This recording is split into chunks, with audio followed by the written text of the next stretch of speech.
Commission and the EMNs of the various member states and Norway. Thank you very much.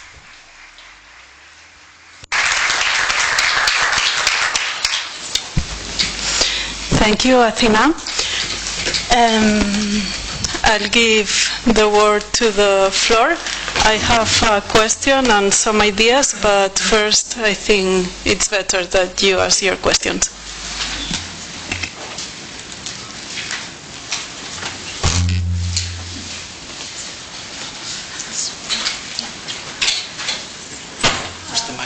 Do we have the microphone?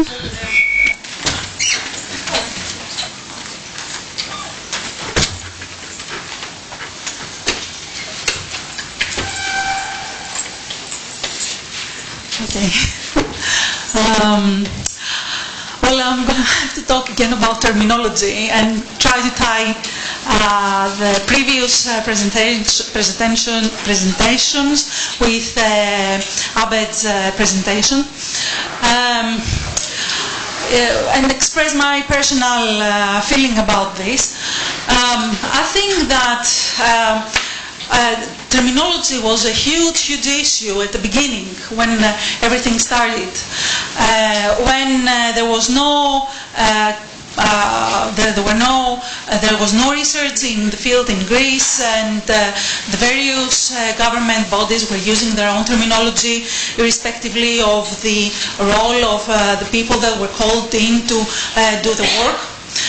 We should be grateful, actually, that someone in the Greek government decided to take on to themselves to standardize something that was not standardized before, and create basically the professional framework that is not like a fixed thing. By the way, it is a work in progress. It can always change, it can always be expanded, it can become better. It is just the beginning. Furthermore, I need to stress that it is the responsibility of established professions, and in that sense I'm referring to established the translators' profession and the interpreters' profession, to offer their expertise and try to standardize what is currently an informal kind of work for hundreds, if not for thousands of people. And hopefully in the future we're going to see more cooperation and more contribution towards this end. Thank you, Dimitra. Does someone want to comment?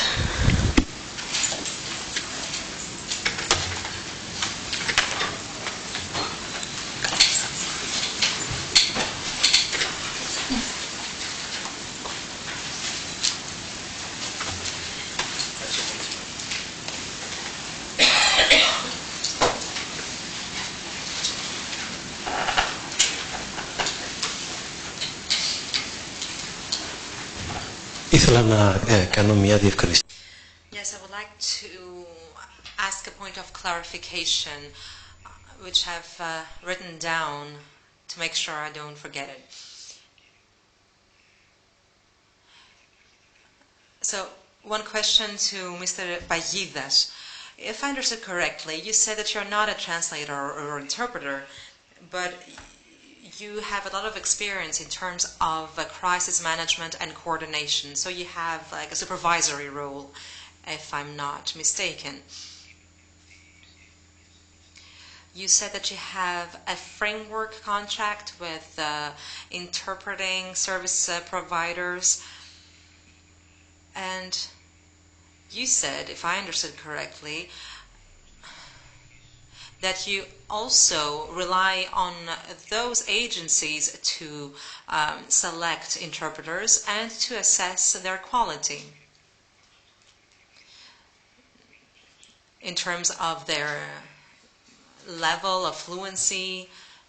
But what wasn't clear to me is whether you as an agency, or whether Greek bodies and agencies have their own systems to assess quality.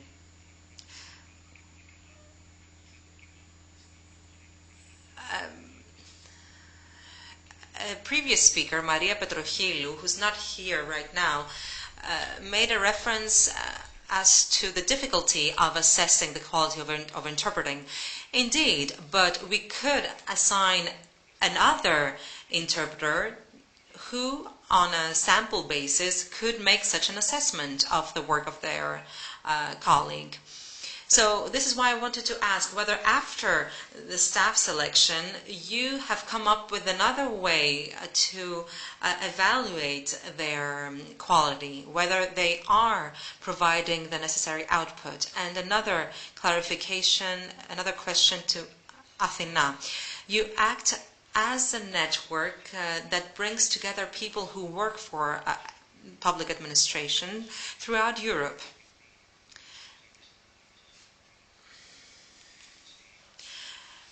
Some colleagues of yours came here before from the social inclusion department, if I remember correctly.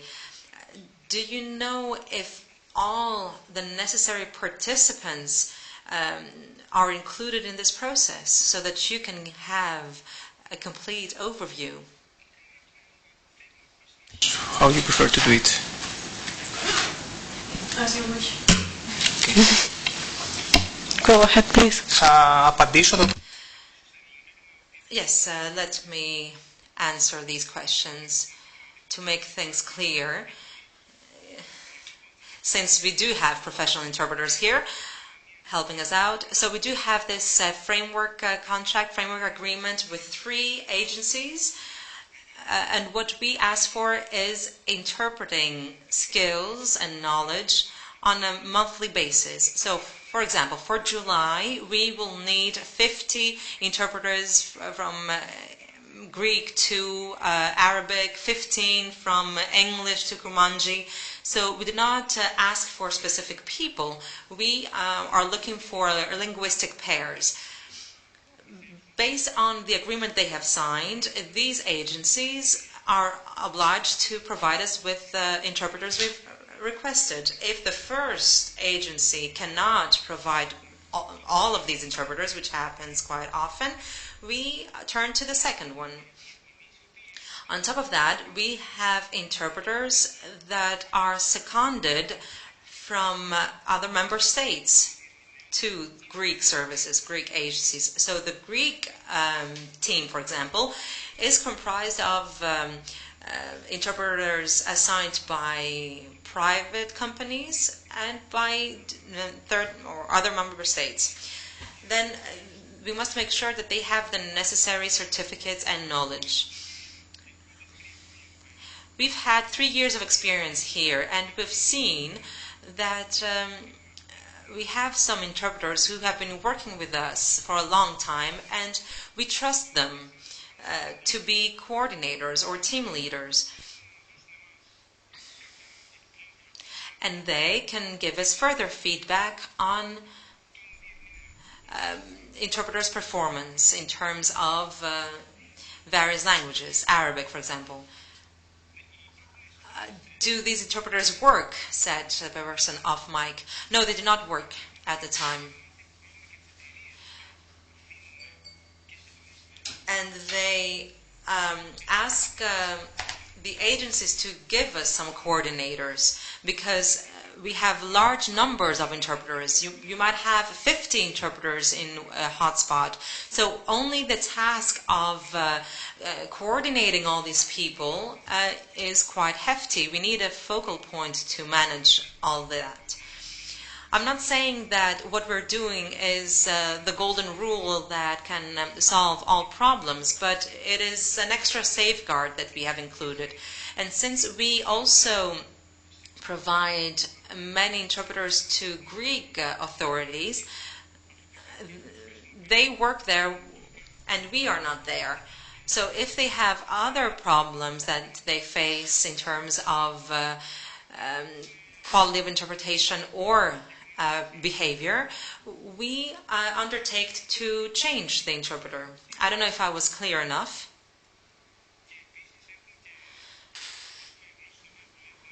Furthermore, we work with English as a working language. We get the transcript from interviews, we anonymize it, And then we have a sample control that is carried out by EASO staff in Malta. They go through the interview text. We want to make sure that the right questions have been asked, first of all, and then we want to see whether the English version is correct and whether the statement of the applicant has been written down accurately. In order to cross-check that, we also have a voice recording of the interview, and if requested, we can, or the applicant, get a copy of the interview.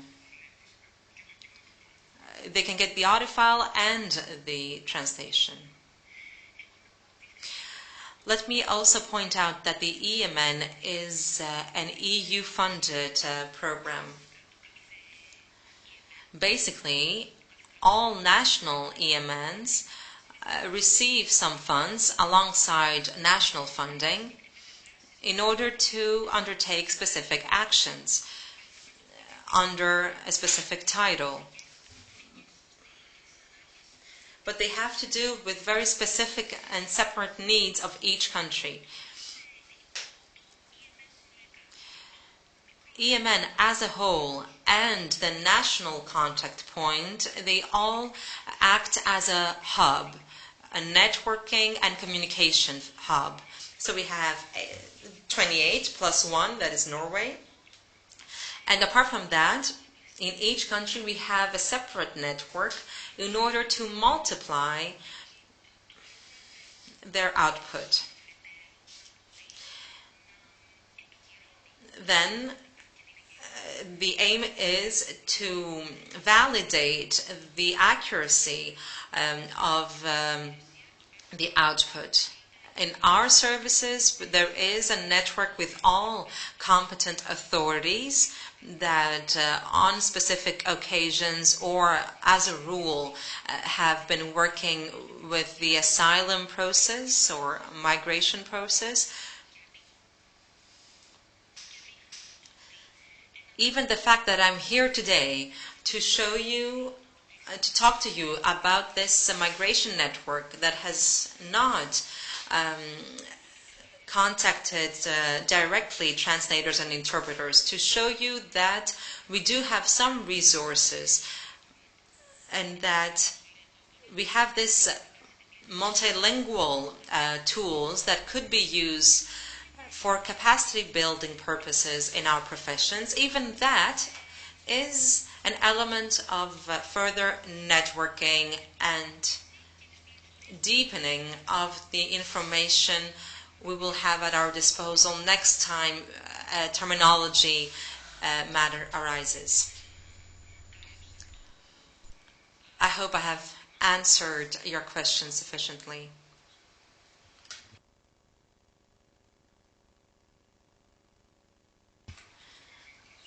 I would like to provide an answer to Dimitra. Basically, I agree. The terminology issue, though, should be looked at from a different point of view. We have a large number of interpreters who are just native speakers of a language.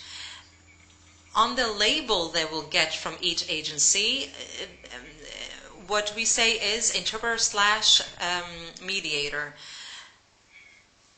Quite often we see the interpreter take the floor, the psychologist does not know what is going to be said, so the mental health professional doesn't know what the interpreter is telling the applicant. What I mean by that is that many of those people who have this cultural element, they do not have the necessary filter, they might be biased, they use their title as cultural mediators and they think that they are in a position to talk to the applicant because they think that they are adequately trained or that they know what they're talking about.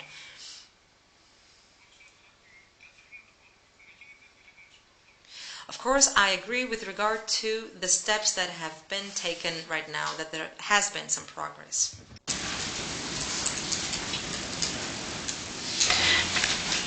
I would like to ask Dimitrios, you were talking about your EASO's code of conduct, and I'm not sure if you said it or not. If you have said it, I apologize in advance for missing it. Is it available online? Is it public, or do you use it internally? Sorry, the code of conduct or the training module? The code of conduct. I believe it's public. I don't think that there is any reason to be. But I can check. But I believe that it's public for sure. But everyone who, let's say, before starting with us to work, he or she has to sign, let's say, the code of conduct and agree with it. Okay, and is it in a European, like, general level, or is it in the Greek level? No, it's a general one, because it's the same code of conduct that we use despite if we are operating in Greece, Italy, or Cyprus.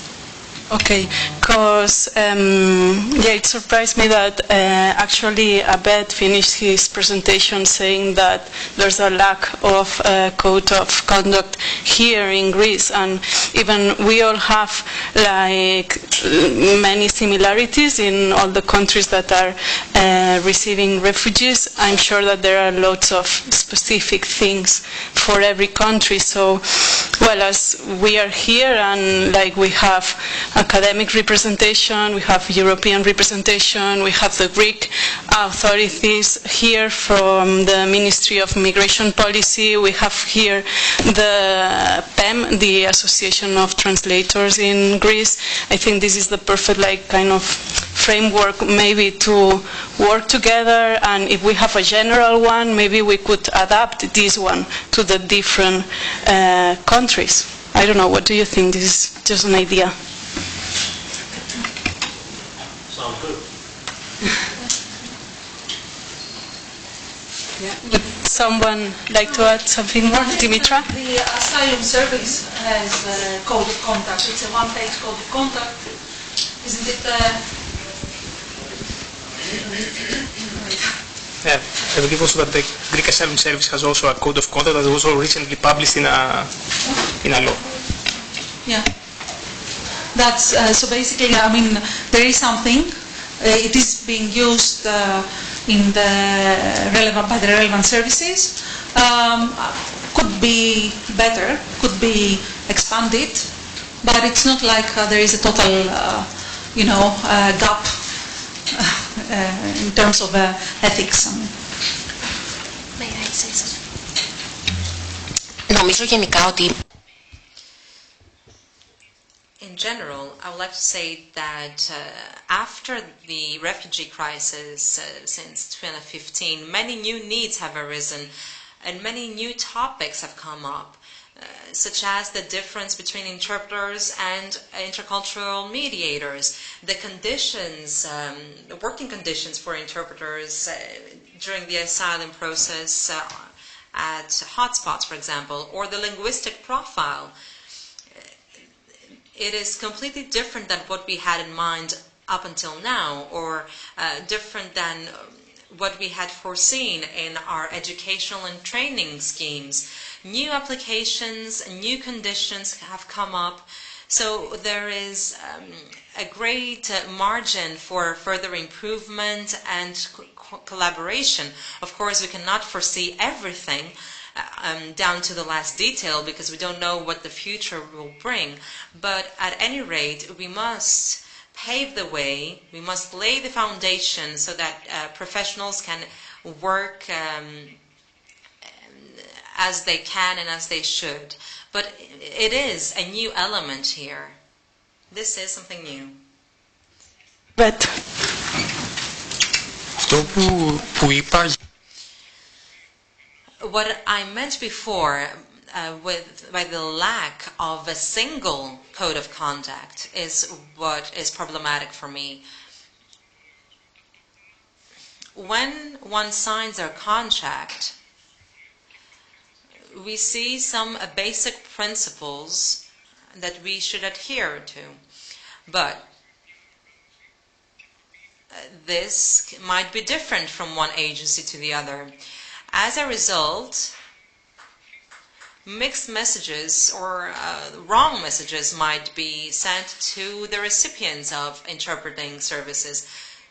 So someone might tell us, well, we had another interpreter from another agency who did X. Why don't you do the same? So the fact that we don't have a single code of contact is problematic. Furthermore, the asylum process interpreter does not have the right to intervene in any way, even if they are asked the question, do you believe that the applicant is telling the truth? They shouldn't reply because their job is to interpret. But when someone works within a group providing legal services, an interpreter working with the legal expert at a similar occasion, so if the lawyer asks me, does the applicant tell the truth, since they are there to facilitate the process and to see whether the applicant stands a chance, I'm obliged to reply. So we have two separate scenarios according to the case.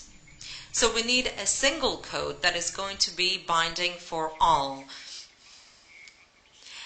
At the same time, many of our colleagues of other specializations are firstly separate fields and secondly are sciences. They believe that since someone can speak a foreign language, they can also interpret or translate it. It is not a new thing, if I may. So the Cross-Border Care Directive has been there for a long time, and I've been a migrant for 29 years. I've lived in 4 European countries. I've got a medical background, and my record would not be transferred between countries, and I would not have interpretation. And if I did, with the best possible insurance that any citizen would have, there would be no standards about it. And there were multiple reports. There were reports by DG Translation in 11 and in 12 and in 13. So my question would be specifically for health, apart from refugees, within the network, because I think you're doing very interesting things since you're looking at policy. Have you really looked at the cross-border directive? And have you done anything to see how you could align patient information flow in terms of translation, interpreting for the medical aspect? Το Ευρωπαϊκό Δίκτυο Μετανάστευσης ασχολείται αποκλειστικά. Yes, the EMN has only to do with third country nationals. We do not look at the EU and EU nationals. Nevertheless, as regards third country nationals as well, which is our field of competence, there might have been some studies for specific rights, but specifically for health rights, we do not have anything at our disposal. We might have something, but it's older data. It's not. It hasn't been updated. But what I meant before when I said that this is a new element is that it is something that has been brought about by the crisis. For example, we've always needed court interpreting. So we always needed a code of conduct, but now we have identified weaknesses and gaps exactly because now we need to provide those services. So this has come up as a more direct need and pressing need. So this is why now we talk about it with more fervor, if you like. This is what I meant. Comment out of mic. Well, Germany has had a code of conduct since the 50s and the 60s. Can't we also use that material? And Norway is not a third country. Do you look into what is happening in Norway or not? So do you not look at all into what is happening inside the EU? Even if it's a third country national, they might cross from one country to the next within the EU. So I do not exactly see the difference here. Of course, there is a need, and there has been a need. That goes without saying, but is there enough demand to draft something now, or should it be foreseen by DG? Well, not really, but in terms of topics that we need to select each year, we are now selecting topics for 2020, and this subject has not been selected. So this should be done upon a central initiative by a DG. And since migration flows within the EU has been a very old phenomenon, even from Greece, that went to Germany and they needed interpreting for medical purposes. Of course, that what has changed now is that people now speak English a lot better than in the past. So interpreting services are needed for very specialized cases and not as a rule. But now we have the refugee crisis and a new spectrum of languages, and this is what is a game changer here. We are going to take a last question. It was from Fotis, I'm afraid, PEM's president. It's my colleague. Okay, sorry. Thank you. I would like to make a comment. Personally, I recently graduated from the Ionian University, Department of Foreign Languages, Interpreting and Translation, and I'm doing my PhD in Translation Science. I would like to make a comment. As I came here, and the title is Translation and Interpreting, I thought that we will deal indeed with people that come from translation or interpreting. That means that they have studied these topics, and with the exception of this panel, in the previous panels, I thought indeed, I felt that these people are invisible. Some people said that we need to train people, translation or interpreters, to train people in hospitals, midwives, whatever, to do interpreting. And then we wonder why young people leave Greece. We have the Ionian University that has its graduate translators and interpreters. We have the Aristotelian University Master's program, and we have professional translators and interpreting coming out of these programs. And instead of focusing on informing these people better, they're directly linked with translation and interpreting, or even inform students for community interpreting. To tell you the truth, it was only a couple of months ago I heard about interpreting, community interpreting. So we already have resources, and there are people that want to be involved in translation and interpreting, and they respect these fields, and they are not there just for the money. So we focus on some people which we might train to do a job they don't know, because we think that the translator is a Google translator or a dictionary, a moving dictionary. If you know the language, okay, you speak the language, okay, it's easy to translate, it's easy to interpret. So I'm glad for the specific panel, because we focused more on professional translators and interpreters. And maybe for Greece in the future we have to see what happens with people that are already involved in translation and interpreting, and don't let anybody, just anybody, come in our field. Thank you for your comment. So we'll finish here.